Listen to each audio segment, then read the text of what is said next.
Good evening, everyone. Nightwalker here. And this is something I've been working on for a little while, trying to figure out a better way to understand what I'm doing here. I had to make this shape more of a box than what it actually was just to figure out how to texture it. Its dimensions on the XYZ is these centimeters here for trying out its actual shape in centimeters and then figuring out like how am I going to have that in some grid shape? How am I going to have that work? Because once I have that actual shape of it in centimeters, there's kind of like thinking over grid spaces it will actually use in the physical world. And then there's what I'm thinking about calling like the resolution of it, which is like 64 as it's divided, as each of these units that make it up, this 2 by 5 by 3 at 64. Maybe that's what resolution is, but when it comes to 3D models, what I'm trying to think about here is like, what is the minimum dimensions of this in solid numbers? 2 by 3 by 5. Okay, it doesn't even matter if it's like 30 by 16 by 12. What matters is the proportions. The object can get bigger or it can get smaller. This might also affect the resolution of the texture itself. So what resolution of the texture I want it to be? 64. I divide 1024 and 448 by 64, and it tells me how many grid lines to put in here. Alright, cool. That gets me this cool thing. Looking at this, I know, okay, well, this is going to be 5 across, so I go 1, 2, 3, 4, 5, and now I have a side. And I know this, and this is going to be over here to this side. This is goofy. So is this. There maybe is some little snapping towards things I'll need to have fixed. The grid lines are really thick, so like it's very hard to screw up.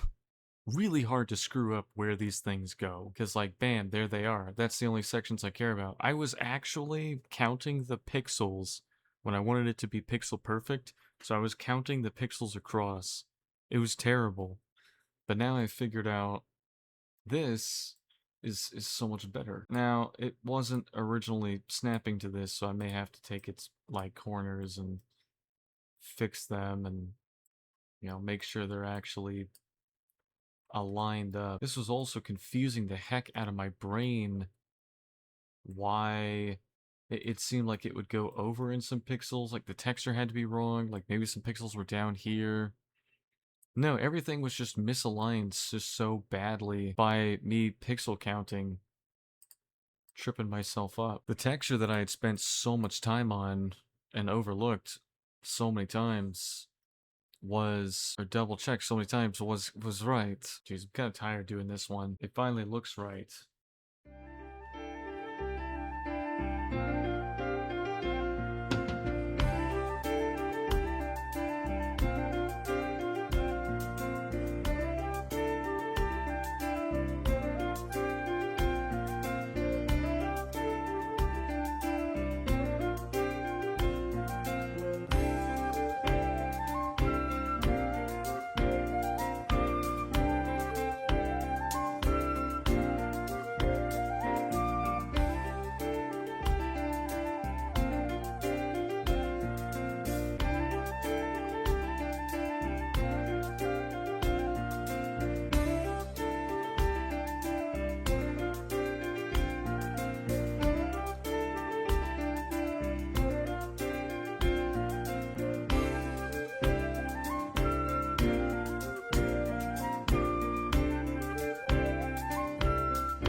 All right.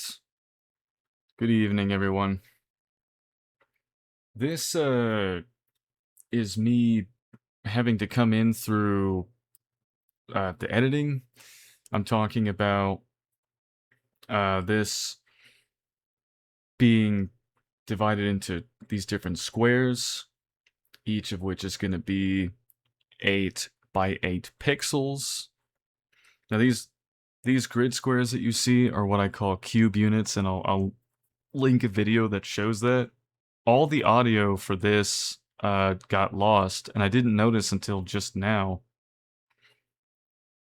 Uh, so I'm just trying to show how I'm gonna map things out in a way that's like grid perfect, like one to one. Every pixel is going to be a grid space used in Godot, and the different colors have different meanings to them. It's like I'm using red for doors in between each of those buildings. Black and white is also used here a little differently. It's for more like height. So the outside is going to be black, and the insides are going to be gray. And you can tell by the stairs there. So it's a little different. I don't know what got this video to be so absolutely just freaking chopped. But I can make stairs out of the black and white. I can have that outside like I'm showing, this inside area. I think it's a pretty good way of doing things.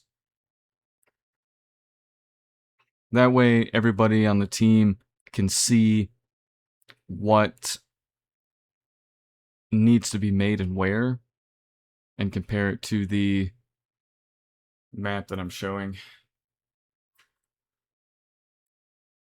Alright, and in here, I'm showing a version of it that has a larger resolution, so that I can actually write on it, that weird purplish bluish color, so that everything can be labeled. So I'll have the original pixel to pixel version that can be made quickly, just drawing pixels across, fast, accurate. And then there's this, which is a more finished version. It's not actually, this is not actually finished for the homebrew. I'll show some other time, but it's pretty much finished. It's an example of how I will map things out in a way that we can all understand. So I'm trying to build a team on the side. It's not going well. Things have been rough. As of recently, just super busy. So, yeah. A little rough for doing this. I was going to make tiles for Dungeon Painter Studio, but then I realized it would just be better to do it like this. Here I'm going to show like different layers, transparent, not transparent. So there's not just like the first floor, but all floors of a building or certain area can all be shown like this. So you could have it be, as high as you want. You can also kind of use you can use the black and white grayscale thing as like topology if you really wanted to. As long as everybody understands the same labeling that we're using, it should all work out. Like periwinkle blue is the labeling, then there's the floors and the walls, the height. Doors, bright is lockable sides. I think I said the reverse, it's in the video. That's the lockable side, so the dark is the side that you can just go through. Windows are blue, light sources, that. Fire sources or fireplaces, which could also be environmental hazards. Ladders, dim is down, bright is up. Water sources, special map parts. And there's plenty of room down below for more if I'm wanting to add more. Before I was using light and dark pixel to be like zeros and ones, to be like hexadecimal. But that was like, that's just way too much. That doesn't matter. You do that. I don't know why I had the idea to do that. But now I've got a way that's like way more readable. I'm just going on and on and on. I'm talking about that expanded side. I'm happy to show what I'm doing. I want people to give me feedback if they're more knowledgeable on this sort of thing. Geez, sometimes It's gonna be little errors in videos. I don't know. Yeah, I'm pretty tired right now while working on this. This one's pretty chopped. The next time I pump out a video, it is going to be better, or it's not going to be done, or will have to be redone. I'm not gonna have something dump out like this again, but people have been wanting it and been getting on me about it. So I want to make sure to get this out and show what I'm doing. Between making models, between like the map, I'll be able to show more of what I'm doing for this first project. I have like a big project I'm wanting to do, but for just the first thing I'm doing, I'm wanting to show this. I am looking at my screen and seeing this is like 15 minutes. This is about what it should be for videos, what I hope that they're a lot shorter than they turn out to be. But anyway, this is Sundown handgun ammo that uses this portion for the regular ammo. And come on, do the thing. This portion for the armor piercing ammo with the darker colors, since armor piercing bullets seem to be marked with black when I check them out. So it's going to look different at different sizes, like whether if you're looking at a table or whether if your face is right up in it. So it won't look as pixelated.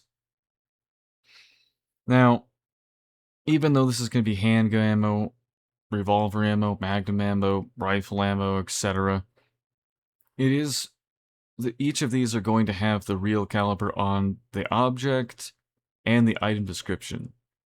Because this is for like a main project of mine. Not even sure if I'm going to keep this texture, but I do like it. Most of the time when people mod things, they just add like a lot of guns in, a lot of ammo, so a lot of the converting the name over to the real life equivalent is going to be done for them. I'm just trying to make the process easier for right now. So yeah, I think that's all I had to show at that point. So maybe it's gonna be a little shorter than 15 minutes. I'm trying to be the best me that I can be, though I'm tanking some damage recently. And I hope that you can be the best you that you can be. I'm just able to work on this on a surprise time of getting to go home. So that I am able to hit on this, because I said I'd work on this like as soon as after these like 12-hour shifts that I'm doing. So I can get this out as soon as possible here. So I'll be working on this now. The barcode is like a Easter egg, by the way. It'll probably be better done later. No, it doesn't actually scan if you try and like scan it or something. But yeah. I gotta make good on my word and recover and just take it easy this day. Maybe get a haircut. Just focus on being the best me that I could be, because if I slip for too long without some recovery, I'm just gonna be turned into a zombie. I'm in like the maintenance field in real life, and then even after that I'm gonna stay in trades, but while later on I'm gonna have a more stable life. So yeah, have a good one.